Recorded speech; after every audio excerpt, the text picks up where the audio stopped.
Hello friends, कैसे हैं आप सब। आई होप कि आप सब ठीक होंगे। आज मैं आप सभी के बीच में एक और नए टॉपिक के साथ आया हूं, जो है सेंटेंस। तो डीएलएड वालों के लिए तो ये महत्वपूर्ण है ही।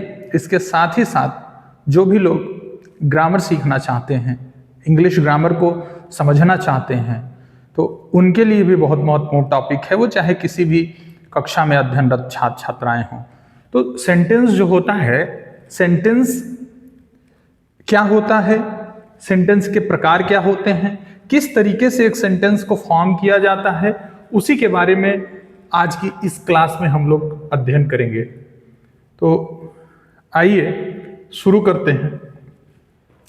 आप देख रहे हैं सेंटेंस। सबसे पहले हम ये जानते हैं कि सेंटेंस है क्या। A sentence is a group of words that expresses a complete thought. अर्थात एक सेंटेंस शब्दों का वह समूह होता है, ग्रुप ऑफ वर्ड्स होता है जो क्या एक्सप्रेस करता है, वो कंप्लीट थॉट एक्सप्रेस करता है, अर्थात वह संपूर्ण मीनिंग को प्रकट करता है। कोई भी ऐसा शब्दों का समूह हो जो अपना पूर्ण अर्थ प्रकट नहीं करता है, वह वाक्य नहीं होता है। नीचे आप उदाहरण के माध्यम से समझ सकते हैं। यहां आप देख रहे हैं, आई एम अ स्टूडेंट, मैं एक विद्यार्थी हूं। सी सिंग्स ब्यूटीफुली, वह बहुत सुंदर ढंग से गाती है। The sun rises in the east, सूरज पूर्व में उगता है, निकलता है।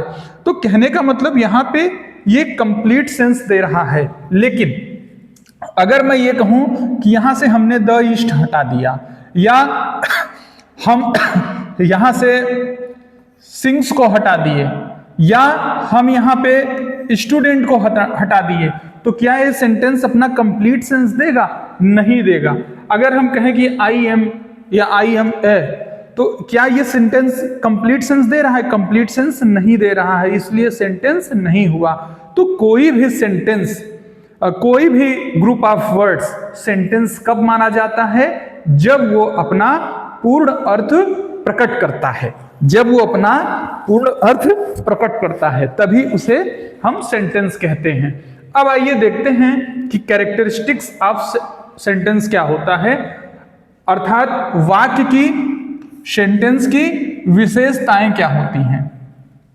तो 5 पॉइंट में बहुत सिंपल तरीके से यहां बताया गया है कि it expresses a complete thought. सबसे बड़ी बात यही है कि ये अपना पूर्ण अर्थ प्रकट करता है। पूर्ण अर्थ नहीं प्रकट करेगा वो सेंटेंस हो ही नहीं सकता है। अब it begins with a capital letter, इसकी शुरुआत हमेशा किससे होती है? कैपिटल लेटर से होती है। और it ends with a punctuation mark, और इसका जो एंड्स होता है, इसका जो अंत होता है, वो पंक्चुएशन मार्क्स के साथ, मतलब या तो एक्सक्लेमेशन मार्क होगा, या फुल स्टॉप होगा, या क्वेश्चन मार्क होगा, इसके साथ होता है। और क्या इसकी विशेषता है? It makes sense. अभी हम इसी पे चर्चा कर रहे थे कि बिना कंप्लीट सेंस के, बिना किसी पूर्ण अर्थ के सेंटेंस होगा ही नहीं। और it has a subject and predicate, इसमें एक सब्जेक्ट और एक प्रेडिकेट होता है। सब्जेक्ट और प्रेडिकेट क्या होता है भी हम आगे देखेंगे। अब हम देखते हैं कि काइंड्स ऑफ सेंटेंस, सेंटेंस के कितने प्रकार होते हैं। इस एक ही वीडियो में ये सारी चीजें मेरा प्रयास होगा कि मैं खत्म करूं, और आप इससे अपना आराम से नोट्स बना सकते हैं। इस पूरे वीडियो को सुनकर इससे अपना नोट्स बना सकते हैं, और चैनल को लाइक और सब्सक्राइब जरूर करिएगा, और अपने दोस्तों तक भी इसे शेयर करिएगा जिन्हें सेंटेंस पढ़ना होगा। तो काइंड्स ऑफ सेंटेंस क्या होता है? There are 5 main kinds of sentences.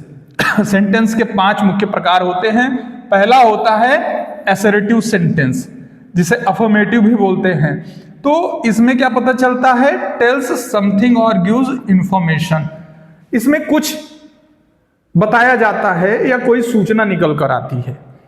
दूसरा है आस्क क्वेश्चन। इंटरोगेटिव में क्या होता है? इसका नाम ही है प्रश्नवाचक वाक्य। इसमें बेसिकली प्रश्न पूछे जाते हैं। अच्छा, एक एक करके यहां से हम करते भी चलते हैं। ये असर्टिव सेंटेंस है, आप यहां देख रहे हैं असर्टिव सेंटेंस, इसे डिक्लेरेटिव सेंटेंस भी कहा जाता है। तो कहीं पे भी आप अगर डिक्लेरेटिव सेंटेंस देख रहे हैं तो वहां पे आपको कंफ्यूज होने की जरूरत नहीं है, वही सेंटेंस जो है क्या होता है, वही सेंटेंस असर्टिव सेंटेंस होता है। तो declarative sentence, it tells something और गिव्स इंफॉर्मेशन, अर्थात इसमें सूचना प्राप्त होती है या इसमें कुछ कहा जाता है। और it ends with a full stop, इसमें हमेशा क्या होता है, फुल स्टॉप, इसके अंत में हमेशा फुल स्टॉप होता है। एग्जाम्पल में आप यहां देख सकते हैं, he is a teacher, the earth moves around the sun, honesty is the best policy. इन सभी के लास्ट में फुल स्टॉप भी है और ये सकारात्मक वाक्य हैं। ये कैसे वाक्य हैं, हिंदी में इसे सकारात्मक वाक्य कहा जाता है। अब अब हम अगला देखते हैं इंटरोगेटिव सेंटेंस। अच्छा, इसी के अंतर्गत जो अफर्मेटिव होता है उसमें दो तरह का हो जाता है, एक असर्टिव में दो तरह का हो जाता है, एक अफर्मेटिव हो जाता है, एक निगेटिव हो जाता है, जिसमें नहीं या नॉट का प्रयोग होता है। वो सारे सेंटेंसेस जो है वो निगेटिव सेंटेंस के अंतर्गत आते हैं, वो ऑलरेडी इसी के अंतर्गत ही होता है। तो इसके बाद जो है वो है इंटरोगेटिव सेंटेंस, प्रश्नवाचक वाक्य। बहुत सिंपल है, इसके नाम से ही आपको स्पष्ट हो रहा है कि प्रश्नवाचक वाक्य क्या है। इट आस्क्स अ क्वेश्चन, अर्थात इसमें प्रश्न पूछा जाता है, और it ends with a question mark, और इसके अंत में हमेशा क्या होता है, ये देख रहे हैं आप, हमेशा इसके अंत में आपको क्वेश्चन मार्क दिखाई देगा। आप समझ जाइएगा कि ये कौन सा सेंटेंस है, ये इंट्रोगेटिव सेंटेंस है। और हमेशा इसकी जो शुरुआत है वो क्या, कब, कहां, कैसे, कौन से होती है, या तो हेल्पिंग वर्ब पहले आया हुआ होता है। यहां आप उदाहरण में देख लीजिए, व्हाट इज योर नेम, तुम्हारा क्या नाम है। यहां आप देख रहे हैं कि क्वेश्चन मार्क भी है और यहां प्रश्नवाचक शब्द से इसकी शुरुआत भी हुई है। दूसरा, यहां हेल्पिंग वर्ब से शुरुआत हुई है, तो यह भी प्रश्नवाचक वाक्य है। और तीसरा, यहां वेयर से शुरुआत हुई है, यह भी प्रश्नवाचक वाक्य है। देखिए, जब सहायक क्रिया, कोई भी सहायक क्रिया जब शब्द सब्जेक्ट के पहले आती है तो वो हमेशा प्रश्नवाचक शब्द का रूप ले लेती है। अर्थात यहां पर जैसे आप देख रहे हैं, आर यू हैप्पी, क्या तुम प्रसन्न हो। अब आर यहां पर पहले आया हुआ है, अर्थात यह वाक्य कैसा हो गया, प्रश्नवाचक वाक्य हो गया, इंट्रोगेटिव सेंटेंस हो गया। क्यों, क्योंकि यहां पे सब्जेक्ट से पहले हेल्पिंग वर्ब का प्रयोग हो गया है, इसलिए। हालांकि ये सारी चीजें आपको बाद में सेंटेंस को डिटेल में पढ़ाने पे समझाएंगे। अभी हम लोग पढ़ रहे हैं कि काइंड्स ऑफ सेंटेंस क्या होते हैं। तो असर्टिव सेंटेंस जो होता है, डिक्लेरेटिव सेंटेंस होता है, जिसमें हमें इंफॉर्मेशन प्राप्त होती है, वो क्या होता है, वो सेंटेंस का एक पार्ट होता है। इसी के अंतर्गत आपको अफर्मेटिव और निगेटिव मिलता है। दूसरा है इंट्रोगेटिव सेंटेंस। तीसरा सेंटेंस होता है इंपरेटिव सेंटेंस। इंपरेटिव सेंटेंस क्या होता है, it gives a command, request, advice, instruction, अर्थात इसमें आदेश दिया जाता है, निवेदन किया जाता है, सलाह दी जाती है और साथ ही साथ निर्देश दिए जाते हैं। It usually ends with a full stop, इसका भी अंत जो है वो कैसे होता है, फुल स्टॉप के साथ होता है। और कहीं कहीं पे आपको एक्सक्लेमेशन मार्क्स भी दिखाई देता है, कहीं आवश्यकता अनुसार उसका भी प्रयोग किया जाता है। तो इसका प्रयोग कहां किया जाता है, एक्सक्लेमेशन मार्क का प्रयोग कहां किया जाता है इंपरेटिव सेंटेंसेस में, जहां पर स्ट्रांग कमांड्स दिया जाता है, जहां पे बड़े जोरदार ढंग से आदेश दिया जाता है। अच्छा, एग्जाम्पल देख लेते हैं हम। ये ओपन द डोर, दरवाजा खोलो, please help me, work hard, ये सारी चीजें जो हैं इसमें क्या दिखाई दे रहा है, ओपन द डोर, आप यहां रिक्वेस्ट का भाव देख सकते हैं। और इसके अलावा प्लीज हेल्प मी, यहां पर भी स्पष्ट रूप से रिक्वेस्ट दिखाई दे रहा है। यहाँ ओपन द डोर में आदेश भी हो सकता है, रिक्वेस्ट भी हो सकता है, आप किससे किस टोन में बात कर रहे हैं इस पर निर्भर करता है। और इंस्ट्रक्शन भी है, वर्क हार्ड, मेहनत करो, एडवाइस या इंस्ट्रक्शन आप इसे समझें। तो कहने का मतलब है ये है कि इंपरेटिव सेंटेंस कैसे सेंटेंसेस होते हैं, वे सेंटेंस जहां किसी प्रकार का आदेश, निवेदन, सलाह या निर्देश प्राप्त होते हैं, वो सेंटेंस इंपरेटिव सेंटेंस होते हैं। इसके बाद हम देखते हैं exclamatory sentence. Exclamatory sentence, exclamatory sentence कैसे सेंटेंस होते हैं? विस्मय बोधक वाक्य इन्हें बोल सकते हैं हम। इट एक्सप्रेसेस स्ट्रॉन्ग फीलिंग और सरप्राइज। इनसे क्या व्यक्त होता है? स्ट्रॉन्ग फीलिंग्स व्यक्त होती है।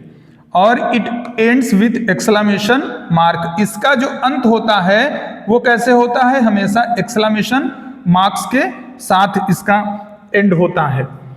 और इसमें कहीं कोई आश्चर्य की बात प्रकट होती है या किसी का इमोशन दिखता है। जैसे व्हाट अ ब्यूटीफुल फ्लावर। मान लीजिए आप कहीं पे अपने स्कूल या कॉलेज में या अपने बाग में कहीं पर भी आप जो है फूल देख रहे हैं, फूल बहुत सुंदर है, तो आप क्या कहते हैं कि व्हाट अ ब्यूटीफुल फ्लावर। वहां पर आप सरप्राइज हो जाते हैं, वहां पे आप आश्चर्यचकित हो जाते हैं उसकी सुंदरता को देखकर। तो यह वाक्य कैसा हो गया? यह विस्मय बोधक या एक्सक्लामेटरी सेंटेंस हो गया। तो देखिए यहाँ पे एक्सक्लामेशन मार्क भी लगा हुआ है। हुर्रा, यहाँ पे खुशी व्यक्त की जा रही है कि वी वन द मैच, और यहाँ पे भी एक्सक्लामेशन मार्क लगा है। और हाउ काइंड यू आर, तुम कितने दयालु हो, तुम कितने दयालु हो। तो यहाँ पर भी जो है किसी की दयालुता की बात की जा रही है और एक आश्चर्य के साथ कही जा रही है। तो यहां पर भी जो है आप एक्सक्लामेटरी सेंटेंस का उदाहरण देख सकते हैं।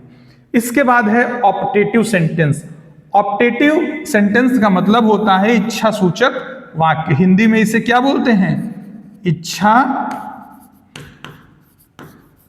सूचक वाक्य। इच्छा सूचक वाक्य क्या होता है? It expresses a wish, prayer और ब्लेसिंग। इसके माध्यम से कोई शुभकामना, प्रार्थना या आशीर्वाद दिया जाता है या उसकी बात सामने आती है। इट यूजुअली बिगिंस विथ मे। हमेशा इसकी जो शुरुआत होती है, इसका जो ऑप्टेटिव सेंटेंस होता है उसमें आपको मे दिखाई देता है। जैसे यहां पे देखिए, may God bless you. God अर्थात भगवान तुम्हें अपना आशीर्वाद दें। मे यू लिव लॉन्ग, तुम खूब जियो। May you succeed in your life, अपने जीवन में तुम सफलता प्राप्त करो। अर्थात यहां पर किसी के लिए शुभकामना व्यक्त की जा रही है या ईश्वर से उसके लिए प्रार्थना की जा रही है।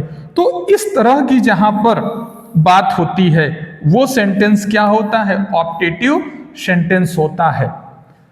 अब इसके बाद एक बार हम लोग इसको फिर से सरसरे तौर पे रिवीजन के तौर पे देख लेते हैं, फिर हम इसको क्लास को एंड करेंगे। हमने कहा सेंटेंस क्या होता है? सेंटेंस शब्दों का वह समूह होता है जो अपना पूर्ण अर्थ प्रकट करे। A sentence is a group of words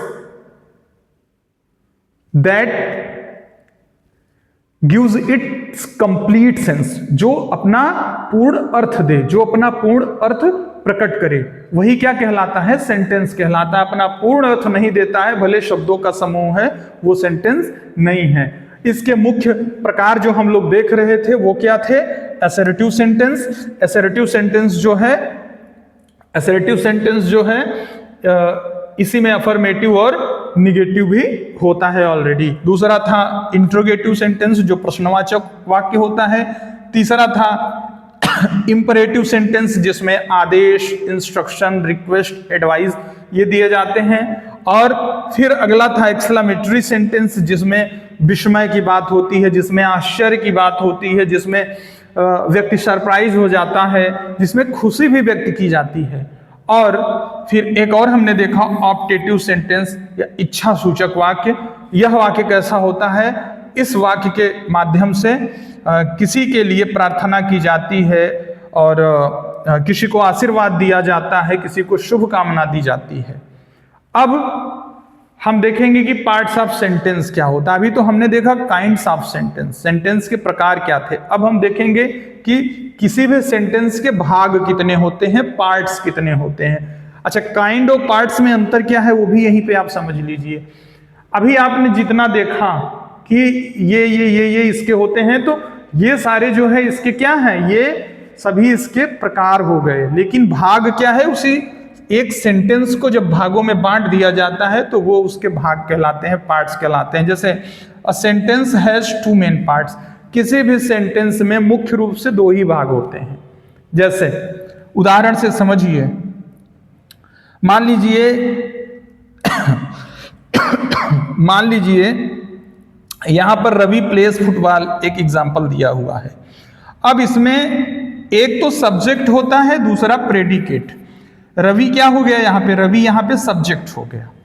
इसके बाद इसमें जितना बच रहा है वो सभी का सभी क्या है? सभी का सभी यहाँ पे प्रेडिकेट है।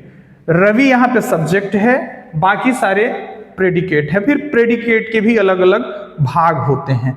तो कहने का तात्पर्य यह है कि पार्ट्स ऑफ सेंटेंस जो होता है वो मुख्य रूप से दो होता है। दो भागों में ये बटा होता है सेंटेंस। किसमें? सब्जेक्ट में और फिर प्रेडिकेट में। फिर प्रेडिकेट को भी अलग अलग भाग में बांट दिया जाता है, वर्ब्स, फ्रेजेस और इस तरह से।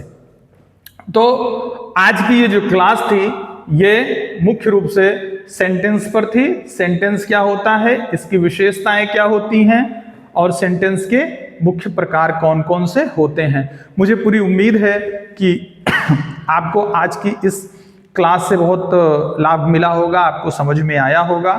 और मैं इस तरह के लगातार वीडियोस लेकर अब आपके बीच में आता रहूँगा। और न केवल डीएलएड बल्कि मैं इंग्लिश ग्रामर पे भी अपने वीडियोस धीरे धीरे आपके बीच में लेके आऊँगा। तो आपसे भी अपना प्यार इसी तरह बनाए रखें, चैनल को लाइक और सब्सक्राइब करें और अपने दोस्तों तक भी इसे भेजें और उन्हें भी लाइक और सब्सक्राइब करने के लिए कहें। धन्यवाद।